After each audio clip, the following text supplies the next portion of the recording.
In this video, we're talking about the billions and billions and billions of dollars going to Disney parks and experiences. We're going to break down that allocation, what we could possibly see for the domestic parks, the way it's being allocated internationally with the cruise lines, all that good stuff. We're also going to talk a little bit about DCA's anniversary, the 23rd anniversary of the park from yesterday, actually.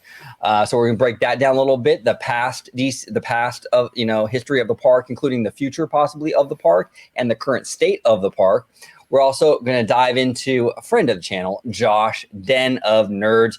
Amazing video from Josh today. We're going to go play by play a little part of his video in regards to content creation and that Disney earnings call. That's going to be a good one. You're going to want to watch that. Up next here on OG 55.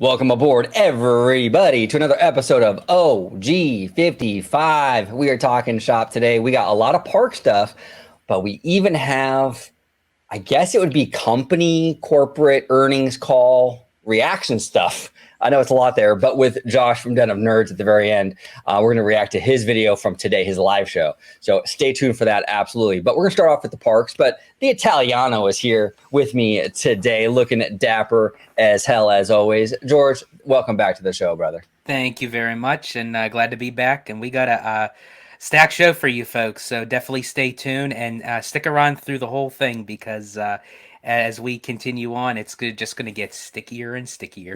Yeah, exactly, dude. It's going to get stickier and stickier. There we go. All right, so let's dive right in. So Disney, this is actually an article. This is actually a great read. I suggest everyone check this out. I'll link it down below in the description. But this is actually from Robert Niles. And he's asking, where will Disney spend its billions on new attractions? So how much money exactly will Disney spend on new attractions at each of its properties over the next decade? Okay. It says here that last year Disney announced with great fanfare that it would spend $60 billion on capital expenditures at its theme parks and cruise line over the next 10 years. During an investor's call after releasing its first quarterly earnings report this week, new CFO Hugh Johnston, which he absolutely crushed it, by the way, clarified that about 70% of that money would be earmarked for, quote, capacity increasing investment, end quote. Now, I do want to say on Twitter, I was wrong. I do stand corrected. A lot of these outlets were reporting that they were increasing capacity at the parks. It's not just the parks. The cruise lines are included in that. So I do apologize for that on Twitter. I actually ended up deleting my tweet because it was incorrect. The cruise lines are included in that capacity increasing investment. They are part of that equation. But now here he continues, and this is what I want to talk to you about, George, because this is fascinating. Mm-hmm. Now, if you did the math, that would put about $42 billion for new attractions across 5 theme park resorts and the Disney Cruise Line. Note that Tokyo Disney is owned and operated by Oriental Land Company under license from Disney. Everybody at home knows that. We're all nerds here, so no need to repeat it. If distributed evenly, though, that would be about $7 billion for each property over the next 10 years. He goes on, this is the last paragraph, I promise you, but it's not quite that simple. And I've been saying that for a long time. All these people, these creators and these fans, and oh, well, if you evenly spread it out, Disney doesn't operate that way. It's not going to be evenly spread out. And this gentleman right here is saying the same thing. He goes, but it's not that simple. A road that opened an undeveloped area for resort expansion could be capacity increasing, while a replacement of an existing attraction with something new might not. So the math isn't quite as simple, as multiplication, right? That's very true. Yeah, he even talks here. Disney's properties vary substantially in size and development potential, so it's likely some locations will get more than average and others less. OG has been saying this the whole freaking time. This is not going to be distributed evenly between all the parks. I get it for like I guess for visualization purposes to break it down like that, and I guess puts it in perspective. But that's not how Disney operates, and they never have operated like that. There will be resorts that get a large chunk of this, while other resorts sit and have nothing going on, and other resorts it's going to be allocated like that in lump sums. This resort might get a lot for a few years and then they'll take a break, and this resort will get a lot for a few years. That's typically how Disney operates. But what are your thoughts on this, George? Your predictions, your kind of vibe, feelings on what's going on here? So, a couple things. I'm actually going to throw a little bit of a monkey wrench into this conversation as well. Sure. Because it actually got me thinking as well. And I was having some conversations over on Twitter, and I believe it was Universal Dorks that actually brought it to my attention. And I'm not 100% sure. I think this may fall into the equation, but we also have to take into consideration Disney Vacation Club and those new living quarters that Disney is coming up for those storytelling type of The Cotina thing over there in yes. like Palm Springs area. Yes. So I don't know if that falls into the category when it says about capacity for guests. I mean, you have that, you have the DVC, which he touched upon a little bit in the article about like for resort hotel stays and everything. So I think that does fall in the equation. At least I think for DVC. I'm not sure as far as like the storytelling, story living uh, apartment complex or housing, or I'm not sure if that falls into I think that's I think that's under the Disney experiences. I would think that would maybe be part of it. I mean, it falls under that category, but I don't know if I mean it hasn't even opened yet, so I just don't know. So in a way, that's kind of a little bit of a concerning factor, because money then is going to get put into those. So it's like how much is going to be taken out of that, out of the 42 billion. And also, if we go back, Bob Iger also committed $17 billion to Walt Disney World. Yeah. So that 17 billion is going to be taken out of the 42 billion, because that's where it kind of falls into the factor of, okay, 17 billion, we're going to put into the resort and what have you. And as far as I know, that's still a go. He didn't really say that it wasn't going to. So if you just take the 17 billion alone that he committed for Walt Disney World out of the 42 billion that was originally the 60 billion, then well, then you have 2 billion for Disneyland Resort that was announced recently. Right. So that would be basically one Galaxy's Edge, which would be one expanded land, which I think is decent. I think more so it would go for DCA. Right.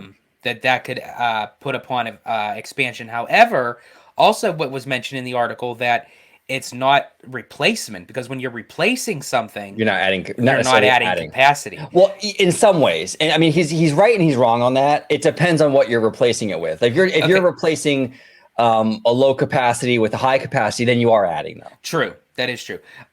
So I guess you can kind of take it both ways with the Dino Land area, because you would then be using the area that Primeval World used to be in, which no longer is there.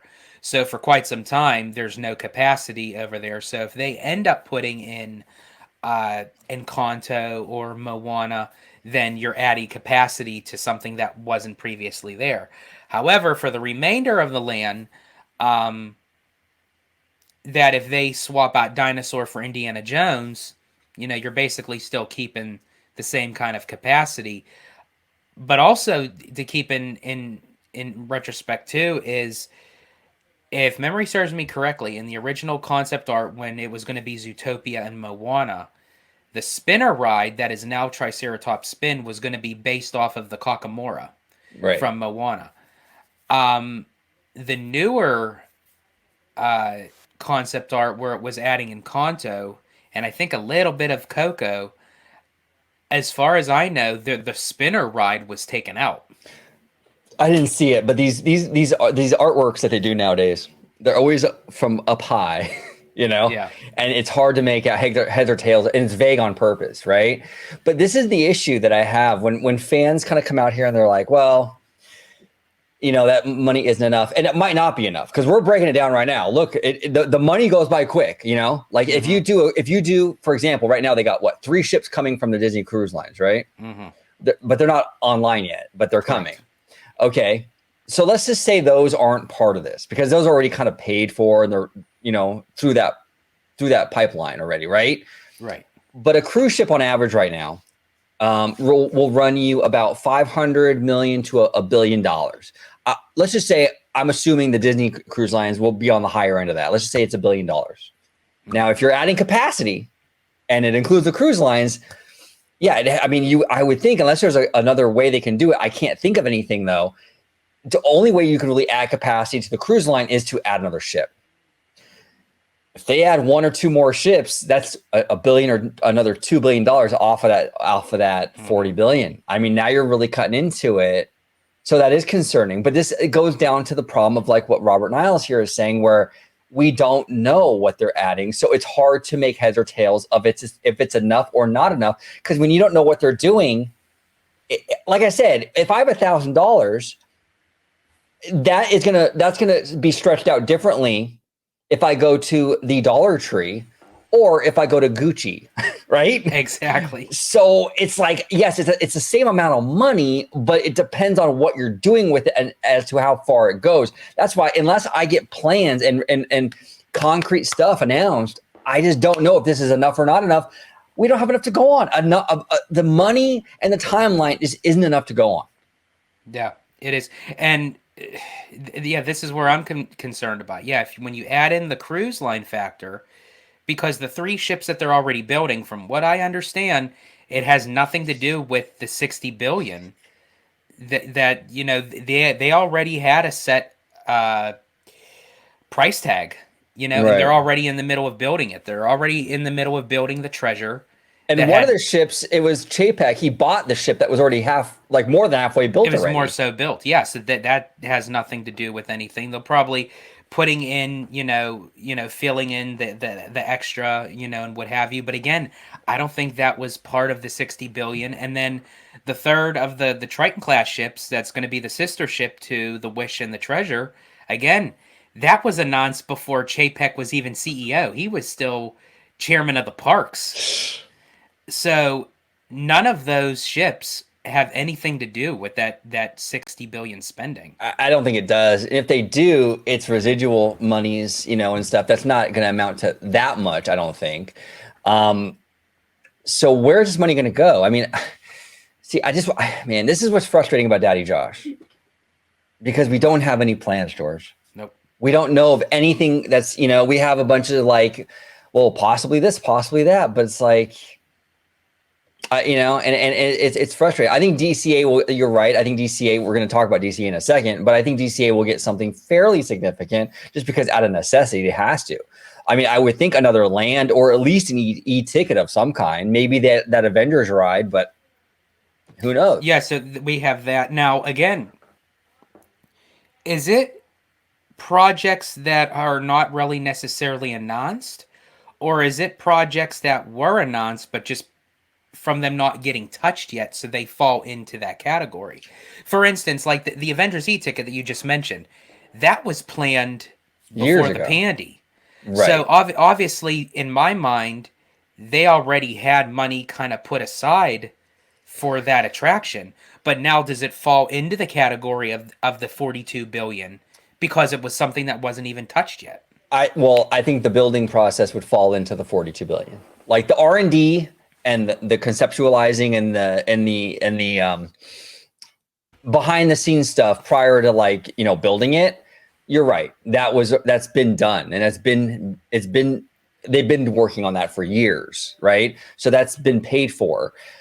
But once they actually start working on it and putting shovel to dirt, I think that would be part of this capital expenditure that they're referring to. Yeah, that's just the worrisome of like how they're really going to divvy it up for Right. like how much is getting what, because you have DVC, you have the story living housing, you have uh, the cruise ships, you have these international parks that just got just expanded projects that are completed, and now they're still going to be putting money into them that still Well, could have been put into the domestics. You have the 17 billion that was promised from Iger.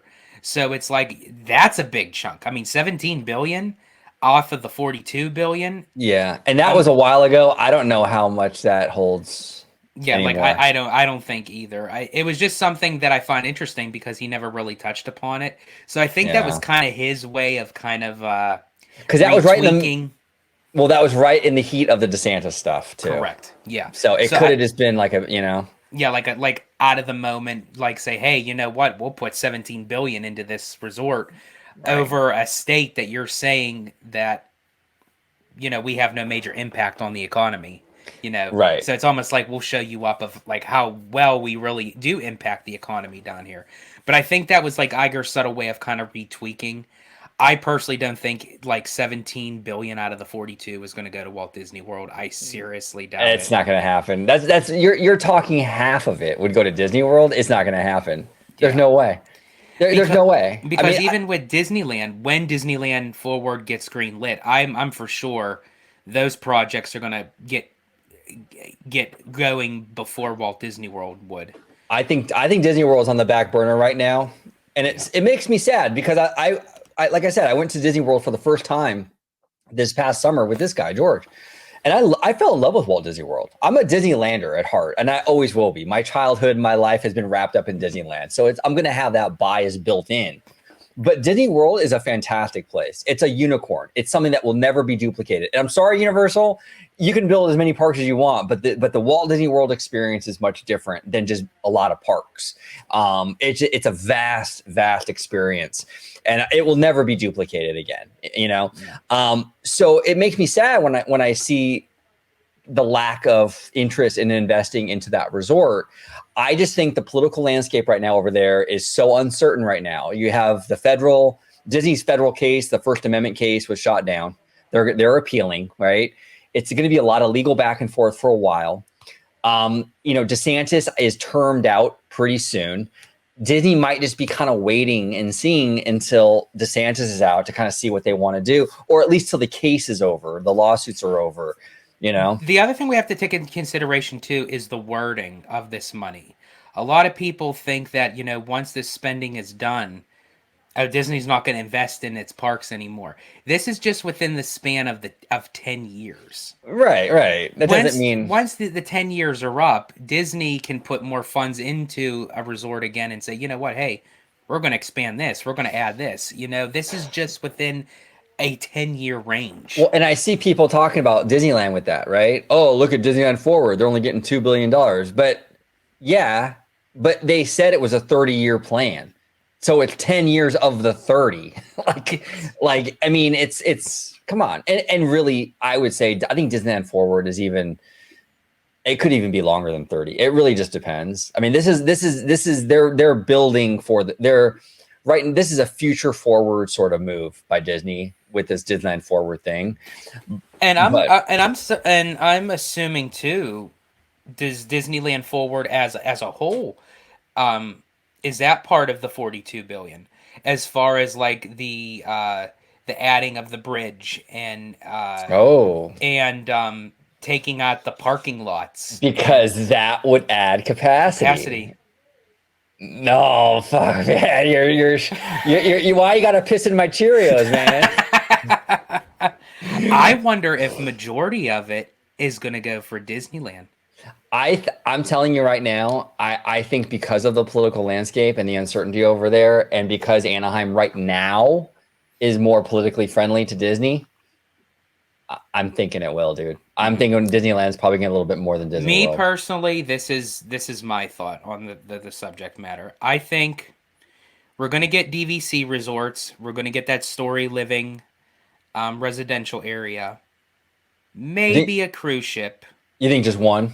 I think just one. I Because think it's just they already have they already three. have three. I Come on, mean, yeah. they didn't even open yet, so I think they'll add one more within the 10-year range. Because we have Right. to think too, that could be a new cruise ship could be like the last 2 years of the 10-year. Right, right. You know, um, definitely with Dino Land, that's going to get a major overhaul. Possibly beyond Big Thunder.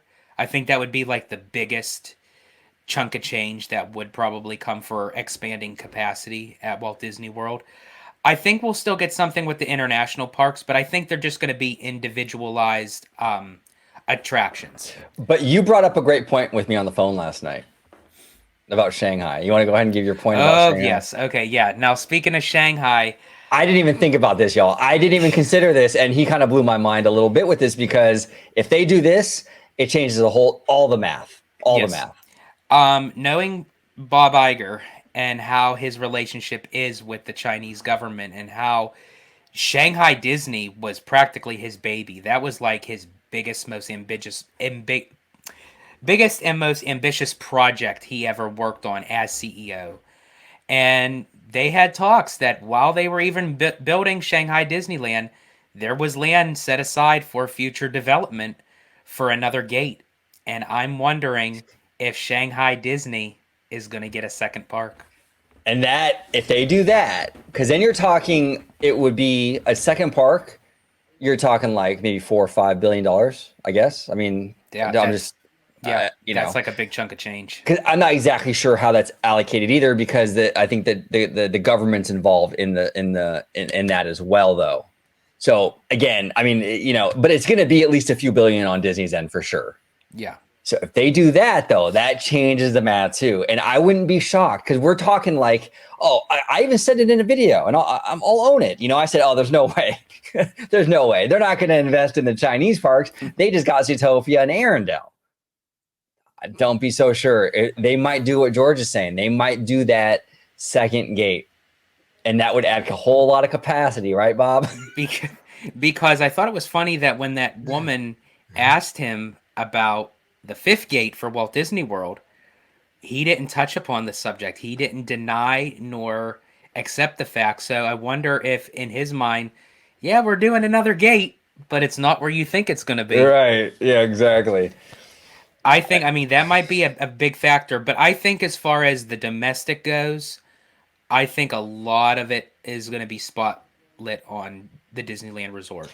I have a feeling too, man. I just think that right now the momentum is in that direction, And again, I'm not like obviously I love it because I'm a Disneylander, but I love Disney World too. Like I want Disney World to get a lot. And hopefully they do. Hopefully they do. I just feel like the Me momentum personally, isn't there with Florida. if it was like up to me, I would have said like if I was CEO, I'd be like 21 billion for Disneyland, 21 billion for Walt Disney World. Let's call it a day and let's get her done. Get her done. Yeah, exactly.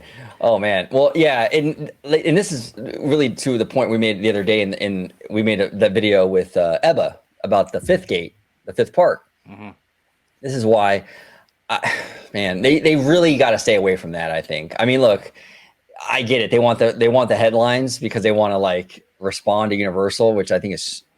I won't get into that right now, but it'll really cannibalize. They'll cannibalize themselves. Yeah, if they do that. I'm telling you, and I'm going to be consistent because I think Universal is going to cannibalize itself with even Epic Universe, and that's just 3. Disney World, that would be right now at least. Maybe the math changes, maybe the equation changes in 10, 15, 20 years from now, and you can justify a fifth gate. Right now, you have way too much needed in your current parks. You add a fifth gate to that equation, you're spreading yourself way too thin. Like you said, George, you're cannibalizing now. You're already going to get a little bit of cannibalization, probably with Epic Universe too. With Universal expanding, it's not a good idea. They gotta like you said, do the Beyond Big Thunder, do your like Moana or Encanto over there in Animal Kingdom. That's the other thing too. Moana in the news, right? That came out of nowhere. Like Disney just dropped a bombshell on us, and just from that like 20-second teaser trailer from Moana 2, that it was basically a Disney Plus series Right. that just turned into a feature-length animated film out of nowhere, that it's going to get done in 9 months, and it's like it's already breaking record-shattered views on It's social crushing. media.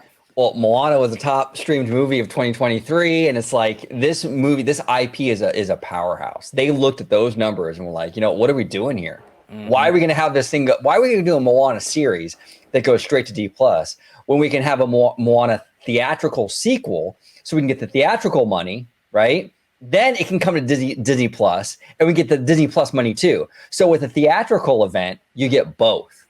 But if they only did a series, you only get the one. You know what I'm saying? And I'm putting my money where my mouth is. This isn't going to be a what if like Encanto, or a what if of Wish or Elemental.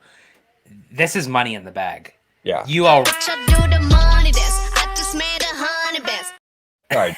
Yeah. Like you already have a set product that is going to make the dough. Yeah, exactly. So to even bring her more into the theme parks, that's why I'm thinking, even if that original concept that was supposed to go in Animal Kingdom, I think they'll find another place for Moana. And I think that might even be part of the Beyond Big Thunder. It could be. It absolutely could be. I think that it could be Beyond Big Thunder. It could also be Animal Kingdom. I'm kind of like rooting for Animal Kingdom because I have an Animal Kingdom bias for sure. Aside from that, I do think that though, I think Moana, the messaging in that movie, the connection to the ocean and all that, I think that could work well if done right in Animal Kingdom. Absolutely. And I still would have put Encanto in Magic. Yeah. Like I would have just kept that original concept of how it was. Yeah. It's crazy, man. I think it might be going back because I think again, it's only concept art, and Disney never really made the official announcement that it's going to be Encanto. No, they wouldn't commit to it. It was maybe what if, Blue Sky. So it might go back to Moana again. It might, and Moana's hot right now. I mean, they love Moana for many reasons, and it's. But as far as for Disneyland Forward, I think honestly a big chunk is going to go there. I think it's going to work out with the bridge, the parking lot structures getting taken out, removed, relocated. Of course, the expansion of the parks themselves. I think it's going to include the Avengers e-ticket. I think it's going to include the Avatar experience. And they were even talking about, adding other IPs, to the mix. Black Panther, right. Toy Story, Coco, and all kinds of Coco, stuff. Frozen. Yeah, there was like a whole bunch of IPs they were throwing out. So I think honestly a big chunk of it is going to go towards Disneyland Forward. I really do. We'll see. Now, speaking of Disneyland Forward, we're going to stay at Disneyland Resort. And yesterday was DCA's 23rd anniversary. 23rd anniversary, February 8th, 2001. Well, we won't spend too much time on this, but I do want to give a little love to DCA. I've always had a soft spot for this park. I've always seen a ton of potential in DCA. And it came a long way. Dude, it's come a long way. And people still talk, shit about DCA. But if you look back, if you look at like old footage on YouTube of DCA, like those first few years it opened, the pier and all that stuff, I get it, fandom. You don't like Pixar Pier, but it's still a lot better than what was there before. The old like Route 66 area there with the ugly, remember the ugly like pink and yellow like dinosaur thing that was out there? Mm-hmm. Hideous, man. Hideous. The Maliboomer, which was like it was basically one big giant postcard. It wasn't even that though, because like postcards are pretty though, it was just like it has like that. You mean that was the direction it was going in? Yeah, it was like that retro. Well, I don't want to say retro, but it was like this funky looking, like distorted, kind of like seaside pier mixed with like these wacky zany elements to it. It just didn't. It didn't work. And this is the issue with DCA 1.0. And this is what I think a lot of fans aren't really getting when it comes to DCA like 2.0 and 3.0.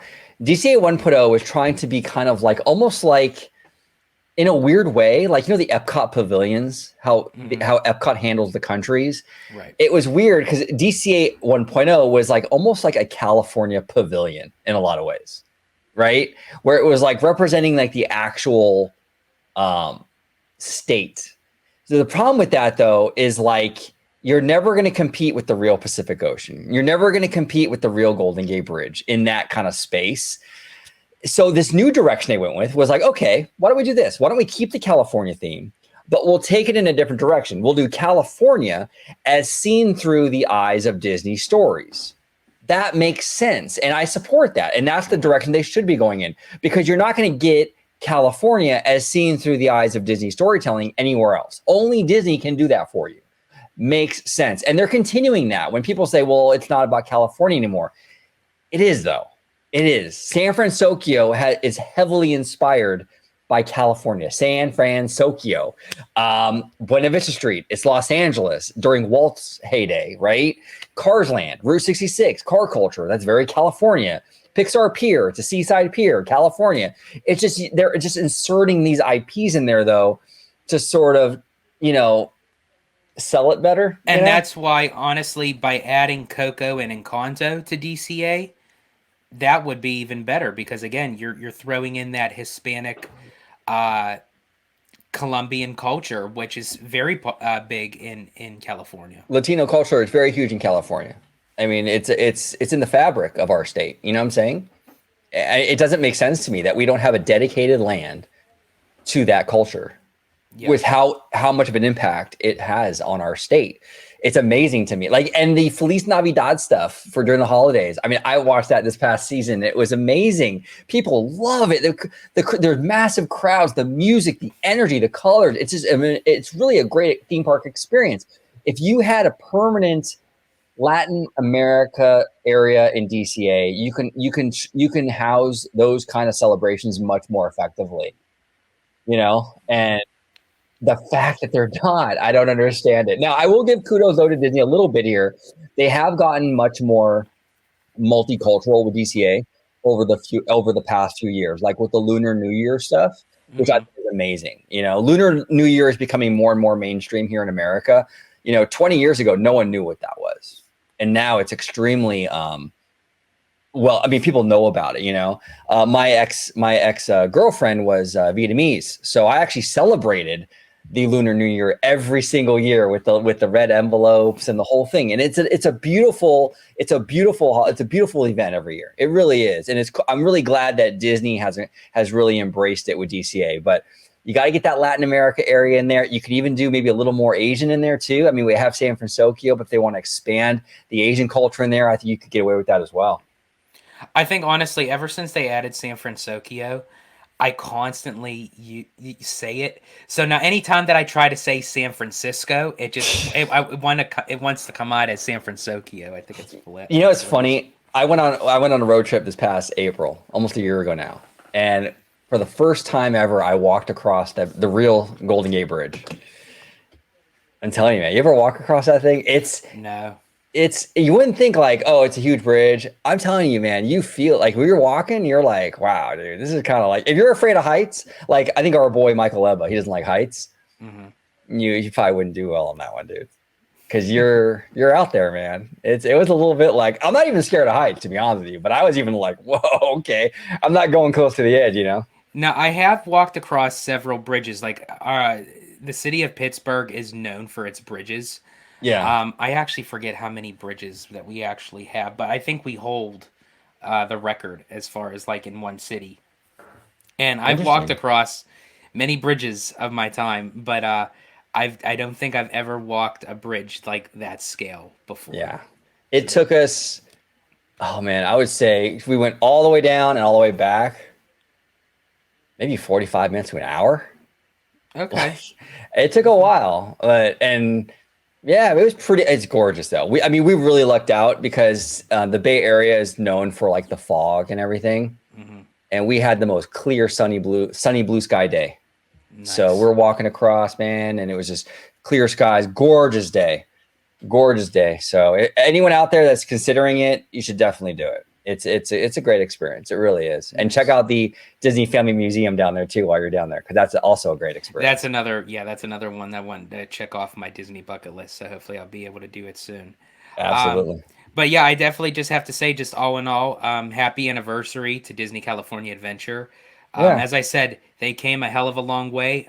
They still have a long way to go, and hopefully with Disneyland Forward and this $42 billion promise, that DCA will definitely get some love because it really does need it. It does. I think DCA actually has a statement. Hold on, let me go ahead and get the statement, because there's a lot of haters out there. DCA haters. They do have a statement. Here we go. We'll tap them in real quick. To everyone who watches my life and gossips about it, don't give up. Season 2 is about to come out. DCA season 2 is coming out. Don't sleep on DCA. That park has good things coming. Believe me, Yeah, good things coming. I love that little park, and I'm rooting for it. me Just too. don't put Pandora in there and fuck it all up. Yeah, yeah, really, honestly. Let that be part of the Disneyland Exactly. expansion. Exactly. And I'm not like, I'm not like a super purist where it's like, oh, you can't Yeah. put Avatar and Yeah. like Disneyland and all that. Like, I'm pretty forgiving with this stuff. I mean, I even explained just a minute ago how I think Cars Land and, that stuff fits into DCA. But I need something to work with, and I'm forgiving if it makes sense, but like Pandora makes no sense. It's No. just, to keep on the topic of bridges, it's just a bridge too far. Yes, there you go. It's just a bridge too far for me. It's a little weird. So I don't know. Just put it in Disneyland if you're going to put it anywhere, or a third park. Do it that way too. There you go. Disney Parks blog says here 1900 Park Fair reopens April 10th at the Disney Grand Floridian. Gorgeous hotel, by the way. Absolutely gorgeous. Yes. So it says here, this is from Ashley Jones, communications manager over at Disney World.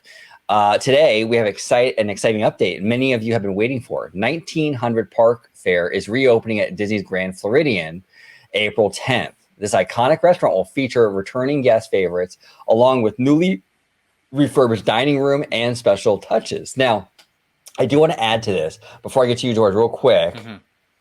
Our friend Scott Gooston, who is the MVP of like Diz Twitter news. We love Scott. He says an update 1900 Park Fair will accept the Disney dining plan and require one table service credit, breakfast and dinner when it opens on April 10th. So overall thoughts on this, George? What are your feelings on this 1900 Park Fair? I've never been, so I can't really make a comment one way or the other, to be honest with you. I am so glad that this is reopening. This is actually like the one part in Walt Disney World property that has yet to reopen since the pandy and the shutdown. So 4 years that this has taken. I don't know why and how it took this long. I don't know if it was uh, cast member lack thereof, like to have people working this area. I don't know like what the logistics is behind it, but I am so very glad to see it coming back. I remember when I went excuse me, it was back in 2000 for the millennium, and they had a villains dinner, buffet style, and they had the Queen of Hearts, they had Prince John, they had the evil Snow Queen from Snow White, Cruella de Vil, Captain Hook. So they were like making their rounds. I do believe now that they are going to do a different kind of meet and greet. I think it's going to include Aladdin, but in his Prince Ali outfit, which I think is very interesting because you don't really get to see any kind of meet and greet of Aladdin as Prince Ali. Cinderella, and they're also going to add Tiana, but she's going to be in her Tiana's Bayou outfit. Outfit. So I think that's kind of clever that they're kind of throwing Tiana in there with that outfit, so it can kind of tie into a little bit of Yeah. the attraction, than not just like her typical Princess and the Frog gown. Yeah, absolutely. But So all in all, overall, like I'm looking forward to it. I'm glad it's coming back April 10th, and yeah, they did always used to have it on the dining plan, so I'm glad that it is returning. That it does take a sit down credit to do so. But all in all, yeah, I'm very excited to see it coming back online because I was quite worried there for a second. I thought that it was just gonna just sit dormant for how long until it actually became something else. But I'm glad it's coming back as its originality of 1900 Park Fair. Yeah. Now you took me to the Grand Flow. See, now that I've been, I can use the, I'm like on a Grand Flow basis with the hotel, and like I've been there now, right? So I can call it the Grand Flow. No, I was kidding. No, but we went to the Grand Floridian, and gorgeous hotel. It's absolutely breathtaking. It's a hotel that I wish we had here in California. I've been saying for a long time, bulldoze that ugly Disneyland hotel, the big blue Lego towers, bulldoze them and give us a version of the Grand Floridian. It's based on a California hotel, the Del Coronado, for God's sake. Like, well, I don't get it, but now that we got that DVC thing there, it's never going to happen. It looks like they went all in on that Disneyland hotel, so it is what it is. But Grand Floridian is amazing, beautiful hotel. If you got the money, it seems like it's worth it, So yeah, absolutely. Yep. All right. So let's dive into our last and final topic here. This one's not spicy at all. Yeah, this isn't going to cause any stir. That's for sure. Okay, here we go. This is okay. I'm going to set the table a little bit here with this one. I am a massive fan of Den of Nerds. I have been for many years. If you've been watching OG55 for any amount of time, you know this. Josh does some of the best, most entertaining live streams on YouTube. If you're a nerd, you're into Marvel, you're into Star Wars, this is the guy. Okay, so I will link his channel down below. Just really smart, funny. He checks all the boxes. He's fantastic. So he got in some Twitter arguments. I think it was yesterday, or not even arguments. I guess it was more. What would you say? Like spicy conversations. Spicy misunderstanding. Spicy misunderstandings. That's a good one. Yeah, no, but he got into about the Disney earnings call, right? Because look, well, he'll explain it. But Josh is a Marvel in his guy. Josh fashion. In his Josh way. But Josh is a Marvel fan. He's a nerd. He's a Star Wars fan. But he's not a Disney fan. Mm-hmm. He's not a Disney fan at all. And so, he'll explain it, but let's go ahead and play this. We'll do what we usually do, George. Mm-hmm. We'll play it, stop it. We'll kind of go from there. This is and just to kind of set the table a little bit, just overall, and this is where I respect him more. The fact that he's not a Disney fan, but he's still willing to call out what the facts are, the facts. And that's what Josh is all about. Like when he talks about something, he just gets straight to the point. Exactly. It's no, part of my French, pussyfooting Iran. It's not sugarcoating. It's not mincing his words. He's telling it like it is. And I do respect him for that, even though obviously he's not a Disney fan. I'm a diehard Disney fan, but I do love his content. I love his channel. I love what he brings to the community, just like with Star Wars and Marvel and what have you. So we'll actually let Josh speak for himself on that. So no, absolutely. Yeah, well, right now, authenticity, people are craving authenticity, I think. There's a lot of shilling out there, and there's a lot of grifting out there, and he gets into the grifting, but there's a lot of that out there right now. And it's like people just are craving authenticity, and Josh brings that authenticity every time. So here we go. We'll let him talk and kind of explain his case here. What else is going on? What else do you guys want to talk about? Let's get all the triggering things out of the way. What else do you guys want to talk about? And how else do you want to trigger me? Because I'm super triggered, dude. I am unbelievably triggered about this Disney earnings call. I am so triggered about the Disney earnings call because I can't believe all of the... I mean, I just think it's grifting. I just think it's fucking grifting. All of these people that are claiming it was a bad call or it's a disaster and all these different things. Like, I am so triggered by it, okay? And I think part of the reason is like, dude, Okay, real quick, I want to kind of chime in on this thing. I noticed this Let's just take a guess. You think he's triggered? Yeah, exactly. You think he's triggered? Yeah, no, but here's the thing too. I've noticed this as well. Yesterday with this earnings call, or the other day with the earnings call, right? There was like this attempt to sort of like to reconfigure the narrative. Obviously, Disney had a great call. The reality is the reality. When the sky's blue, the sky's blue. When the grass is green, the grass is green. Like, you can't deny reality. And that's what Josh is saying here. But there were people out there trying to sort of change the conversation, try to change the narrative, and try to spin this like, oh man, you know, another disaster at the Mouse House. It's like, what are you talking about? Look, it's okay to be unhappy with Disney. It's okay to not like Bob Iger. It's okay to think that Bob Iger's woke and you don't agree with his politics. But for you to say something is there when it's not there just for the sake of because you're just so unhappy with the company, dude, it doesn't make any sense. The stock went up the highest amount. 12%. In 3 years, the highest in 3 years. In 3 years, I mean, it's crazy how successful this earnings call was. And when you have people that use the stock, like, look, if this was an earnings call and the stock went down 12%, the same people would say, look, it went down 12%. It's a bad call. But when it goes up, suddenly now it's like, well, okay, well, Wall Street was fooled into this. And yet these same people say we want to see the company succeed. Well, I'd hate to see like what you want to do when you want to see it fail, because it's like the company now is succeeding. So what more do you want? But here's the thing, and we're going to get into it. I might be getting ahead of myself here, but when you hitch your wagon to the go woke, go broke horse, and you live and die by that bumper sticker slogan, when Disney stops going broke and they start reversing course and doing better, then those people go broke. Then those people go broke. What do you have? Your whole brand is tied up now in this. Basically, you're depending upon Disney going broke. So that's why I think there's like this really big response out there where there's like almost like a personal interest in this, right? But we'll talk about it. It gets. I'm telling you, this is a spicy clip here. We just only Monday. We only nitpick through the breading. We still got to get through it. Right, exactly. Tip of the iceberg.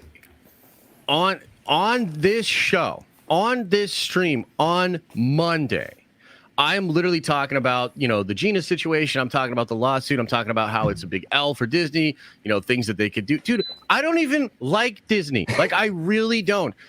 I like Marvel, I like Star Wars, but I don't give a shit about Mickey Mouse, Goofy, any of that shit. I never really have. I just don't care about that at all. And it's not like Disney's like this defensible company. No, like much like most big businesses, big corporations on the planet, they do a bunch of fucked up shit, right? The thing that I just find crazy though is, days later they have an earnings call, and the whole point of the earnings call is to report to shareholders and also to potential shareholders, how's the company doing? That's the point. Like, how's the company doing? And the idea is to say it's doing well. I don't think the goal is ever to go into an investor call and be like, shit is just falling apart, and this company, I just don't know, and this is really tough and that's really tough. And the two things that really triggered me. The first thing is I was doing a little bit of research, right? Because I pulled I did a video. I was recording a video yesterday to try to like break down from the perspective of Marvel and Star Wars fans, like what was said and what does it mean, right? And that video is going to drop today. And as I'm looking for it, I'm looking for B-roll. I wanted to just steal people's B-roll. Okay? You want me to be completely honest? I was hoping I'd go to Valiant Renegade's channel, and he had this great video with a bunch of B-roll, and then I was just going to steal it. Okay? And instead, I see all these fucking thumbnails of like Disney's disaster, Bob Iger's disaster. And here's the thing. Okay, real quick, because he gets on a roll here. You know what I'm saying? Yes. But you remember The Incredibles? When they said, when everybody is super, nobody is super, right? It's the same thing when really here. When everything is a Disney disaster, nothing is. When you report on the daily Disney disaster, it loses its weight. Mm-hmm. That's the thing. It's very diluted. It's diluted. Every day is a new Disney disaster. Every day is a new scandal. Every day is a new thing. Oh my God, the Mouse House is collapsing. People tune out. It's like, okay, just like yesterday. But when Josh says something you put more weight into it. Because look, he's willing to criticize Bob Iger and the Walt Disney Company. So when he comes out and stands up for the Walt Disney Company, you're like, whoa, you know what I'm saying? He's willing to be critical, but then he can come out here and stand up for it. So his opinion, he's fair. Well, that's the thing. That's why his opinion carries more weight than the person who just says every day is another Disney disaster. It loses its impact. You know, friendly advice, if you really want to make an impact and really want to get your message across that Disney is doomed, sprinkle in some real positive stories in there, because that will at least lend your negative stories more credibility. But when every day is a bad Disney news day, it's like in one year out the next. It's the same goes for the opposite side of the spectrum, though. So I don't want people getting triggered. If you have a shill and all they do is positive Disney news, when they like something, does it matter? No, it doesn't matter. They like the last 150 things, you know? So when you're honest, and like I said before, people are craving authenticity. When you're honest and you can call the good out with the bad, your opinion holds more weight. And I think, and that's what we do well here on OG55. It's like we call them out on their BS, but we praise them for when they do something good.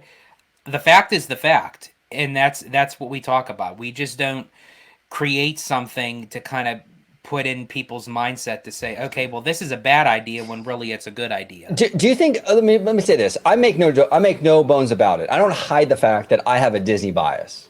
Disney is my jam. I like Disney more than Universal. Mine too. Yeah.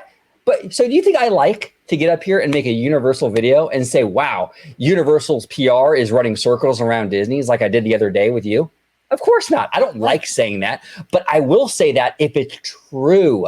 That's the thing. You have to be honest. I'm not going to sit there and do mental fucking gymnastics to make it seem like Universal shit the bed with the PR when they didn't, just because I want to sell a narrative to you. I'm going to be honest with you and say the PR Universal is better because it is, regardless whether I like Disney more or not. And that's the thing with Josh. He hates Disney. He doesn't like or not hates it. I shouldn't say hates it. It's just not his. It's not his jam. It's not his jam. But he's going to call it like he sees it. They had a good earnings call. Math doesn't lie. The stock. I mean, come on. How do you, with a straight face, say that was a disaster? It's insane. I get it. Okay, in some ways, we're all grifting here. I understand. It is the attention economy. You have to be Salacious Crumb. I understand. But the absurdity of claiming the call is a disaster when the stock went up, it had its biggest day since 2020. I just can't fucking make sense of that. And how is Disney going to survive this? The other thing that really triggered me is by simply pointing that out. By simply pointing that out online, I had like all these buttholes that got like mad and that thought like I was pro Disney, or I'm just like trying to look past all of the Disney bullshit and like all this stuff. It's like they wanted to attach all this fucking narrative to me just pointing out, just finding a moment in this crazy fucking light matrix simulation reality where a bunch of motherfuckers said some shit that seemed stupid as fuck when you just look at the stock price. That's all I was trying to point out. That's all I was trying to say. Hey. And that's the thing. We've had the same directed at us. Oh, you're a shill. You're a Bob Iger shill and this, that, and the other. Go back and look at the video George and I just did a couple of months ago. The Bob Iger 1 year in review video, where we talked about the 1 year since he came back to the company. Look, we have some positive things to say in there. Majority of it, though, was negative. Majority of it was critical. But because we're not out there every single day, Mouse House bad, everything sucks, then that means you must be an Iger shill. And it's ridiculous. You cannot have an honest conversation in this community at all. The minute you say anything nice about Disney, you're paid by Bob Iger, you're a shill, you're this, that, and the other. It's like, this is nonsense. It's absolutely nonsense. It's crazy, man. It's absolutely nuts. And it's frustrating as hell. It really is, because it sucks all the intelligence out of every debate.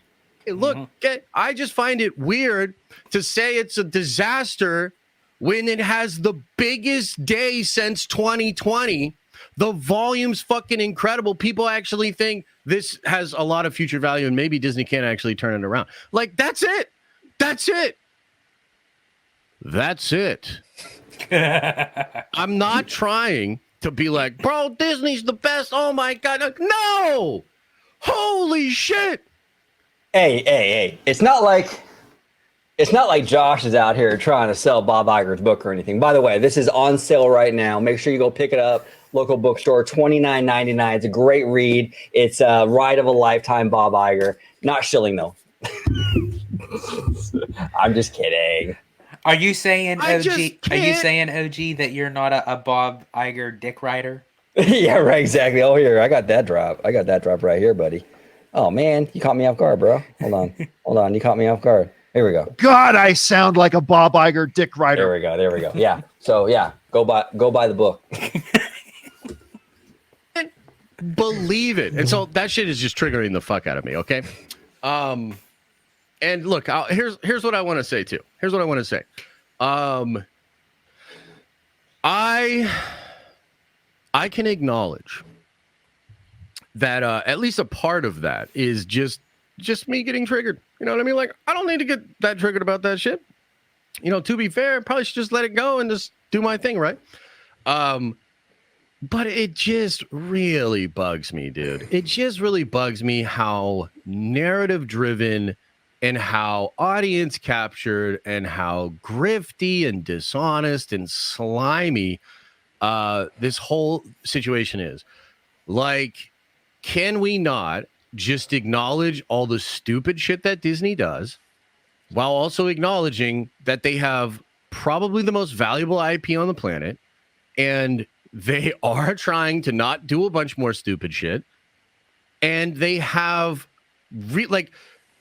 there's some really smart things going on behind the scenes over at Disney. And Bob Iger, who, look, I shit on Bob Iger like once a month, okay? Yeah, and actually, to be fair to Josh, he probably shits on him like once a week. I watch Josh all the time. He does. He is not a Bob Iger fan. You know what I'm saying? By any means. But look, let's just say he's right, though. There are some smart things happening here at Disney. If Universal announced, or any other company announced, that they had a deal with Taylor Swift to bring that Eras tour to their streaming service, these content creators would be climbing over each other saying, oh my God, this is incredible news. But because it's the Mouse House, that you got to find something to poke a hole in it. Oh, well, it's not a Disney IP. Yeah. Or, Okay. or God forbid, you know, we used to have 3 water parks and we're down to 2 and they go off and on with in the on and off season. So God forbid if they're not both operational at the same time. Yeah, I mean, it's just nitpicky stuff, but it's like, yeah, it's frustrating, man. I don't know Bob Iger. I don't like Bob Iger. My relationship to Bob Iger is like my relationship to Tony Stark. Might as well not be a real motherfucker to me, right? But I would just argue that if you're just being objective, he's probably one of the greatest CEOs of all time. Like, he's got to be top 5, you know? And that's despite everything that's happened in the last 5 years at Disney, you know? Like, good CEO. And some of the decisions making and some of the deals that are being struck behind the scenes and some of the ways they're looking to extract value from the IP that they have, it actually seems pretty fucking sensible. Like, that's where it is at, you know? And it just like really gets to me that I just don't, I want to just live in reality and just be able to talk and just be able to say it the way that I see it. How many times have I said this? How many times have I said, I just want to talk about theme parks in reality? I just want to talk about Disney and be able to criticize Disney and criticize Universal. A normal civilized conversation. Exactly. Why can't we all just, hey, look, when Universal fucks up, let's acknowledge it. Why can't we just have this baseline reality where and that's what frustrates me with the theme park community is that it's not even about Universal with me. People think I hate Universal. I have an annual pass for Universal. I don't hate it. Okay. I've talked to this guy, George. We're trying to get down there for Epic Universe. Okay. I don't hate Universal. What I hate are spinning and fan narratives and apologizing and justifications about things that Universal does when they shit the bed. For some reason, everyone climbs over each other to apologize for them. Meanwhile, Disney does the same thing or even something even less. and they get raked over the fucking coals with it. So it's like, that's what annoys me. And that's what Josh is talking about, where it's like, can we just talk about stuff in reality? Can we just be fair and honest and authentic and no more bullshit? And it feels like, we go from Monday where I'm just trying to objectively talk about this lawsuit and how I feel about Gina, and Gina seems like a sweet person, and this, that, second, and the third. And it just feels like you get put in a bucket and that means this. And then 3 days later, when I just point out fucking reality, I also then get put in a bucket, and there's this angle and perception of being pro Disney and all this shit. I'm exhausted by the internet, and I'm exhausted by the narrative driven focus of all of these different people and channels on the internet. Now, having said that, I'm curious as to where you guys are at, because I will say this too. I'm going to kind of, I don't want to say play devil's advocate, but I'm going to kind of, I think, empathize, I guess, a little bit here. And okay, look, the YouTube channel OG55, right? It's a hobby for us. We're not getting rich on this stuff. Okay. We're not, it's very far and few between. Okay. With the payments. Okay. To be completely upfront, you know what I'm saying? We have other jobs, like I don't want to say real jobs, but like we have regular 9-to-5s that we do live on, and this is like fun for us. And whatever extra we make on it, cool. But we don't live on, like we're not paying our rent from the channel, so to speak, right? Right. But a lot of people do, though. A lot of people do that have these channels. A lot of people who have YouTube channels do support their families from their channel. So I understand, and I can even respect when you are trying to do what you can do to put food on your table. So there's no disrespect there. I completely understand that element of it. You know what I'm saying? Because look, there's a lot less pressure for George and I to like just go ball to the wall. Because like, yeah, it's a hobby, dude. Like we're not dependent on this. So for other people like that are depending on this YouTube thing, it's a little riskier maybe to kind of step out of like the narrative bubble, right? Or whatever, right? I understand that. So I'm just trying to put in perspective here. I can kind of at least see and empathize with creators that are depending on the YouTube thing and maybe are a little more, as Josh say, kind of like leaning on the grift. When you got to put food on the table, I can understand that. That's all I'm saying. I can understand the perspective. I got in a little bit of a scuffle yesterday with Valiant Renegade. I don't even think it was that deep. It's just like, I just don't understand where homie's coming from. You know what I mean? And I talked to WDW Pro a little bit earlier today, and Pro wants me to come on a stream next Tuesday at Live and discuss, debate my, I forget the way that he worded it, where it's like, your different perspective on the earnings call could be like interesting and have an interesting conversation. So here's the thing. I don't even like fully understand. But like, I don't understand what that means though. Cause like, and he gets into it a little bit here, but I'm a little confused, like your different perspective on the earnings call. Like there is no different perspective. It's literally right in front of your eyes. Well, no, but it's math though. The stock went up 12%. Like this isn't like debatable. Like it was like, that's what I'm saying. Like the facts are like literally right in front of you. There's nothing to. That's what I'm saying. I don't really understand. Respectfully, I don't understand that. Like, because this isn't like a movie, right? Where it's like a subjective thing, where it's like, I liked it, you didn't, kind of thing. Like Last Jedi. Right. Some people liked it, some people didn't. Fair to like it, fair to hate it. You know what I'm saying?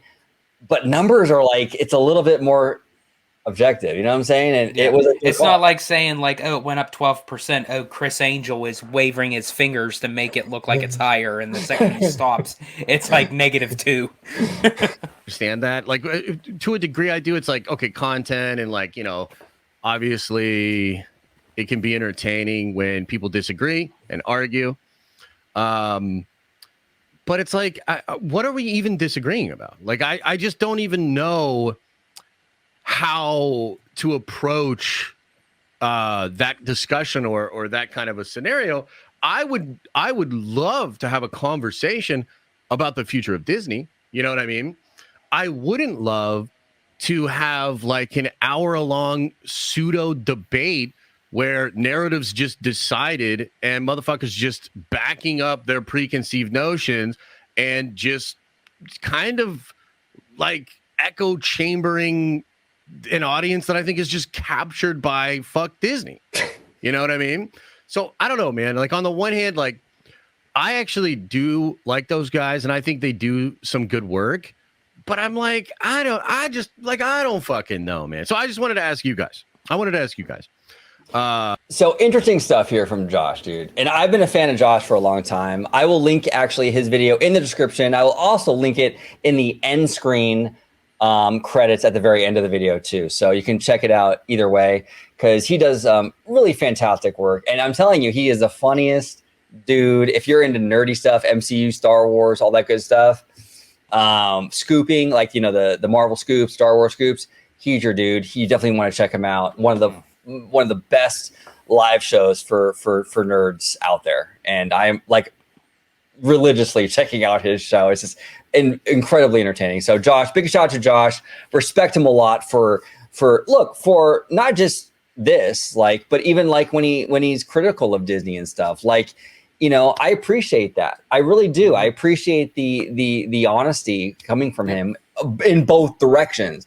I disagree with him on a lot. Like, I don't agree with Josh on everything, but I know when Josh is telling me something, like, that's how Josh really feels. He's not trying to sell me a narrative. He's not involved in this stupid culture war.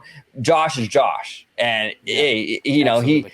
If he likes the Marvel movie, he likes the Marvel movie. He doesn't. He's not trying to sell you like a culture war fucking thing on the pandering side. Type of, yeah. He's just upfront, and I appreciate that. I really do. And another creator that was a huge inspiration for me to even get in this space was Christian Harloff, who is very much the same way. He doesn't get involved in any of that stuff, and he just, when you watch his stuff, he's giving you the Harloff opinion, and it's just the straight up Harloff opinion.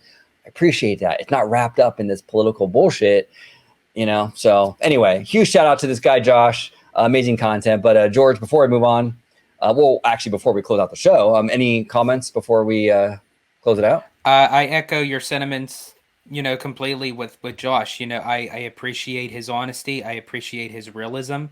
I appreciate that he goes based off of the facts of literally what's right in front of him, and he doesn't, as I said, he doesn't sugarcoat, he doesn't mince, he doesn't create a fake panhandle for his channel. Right.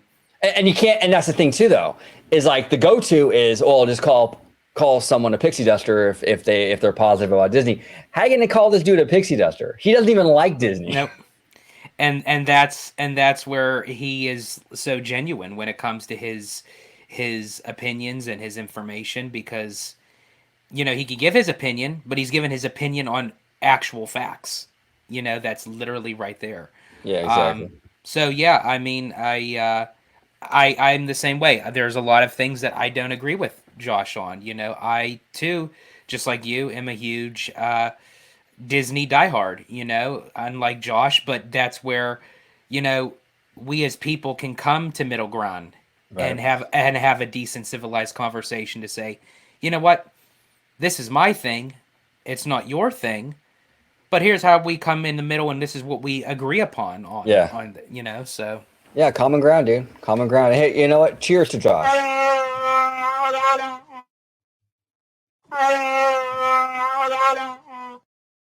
There we go. But George, I want to thank you, the Italiano, once again. Really good conversations today. We talked a lot about theme parks. We talked a lot about even the corporate stuff, you know, with the Josh video. Really, really fun time. George, if you could let everybody at home know where they can find your sexy Italiano ass. And I got to say, next time I'm expecting a little chest hair, George. Come on now. You're slipping, bro. I'm slipping a little bit. Yeah, I'm a little cover up. I have to let it breathe, let it air. You're holding back. You're withholding. So when we go live, you can really go live. Of course. I mean, this has its own zip code. Exactly. You let everybody know. Would you dare say this is money? It's money.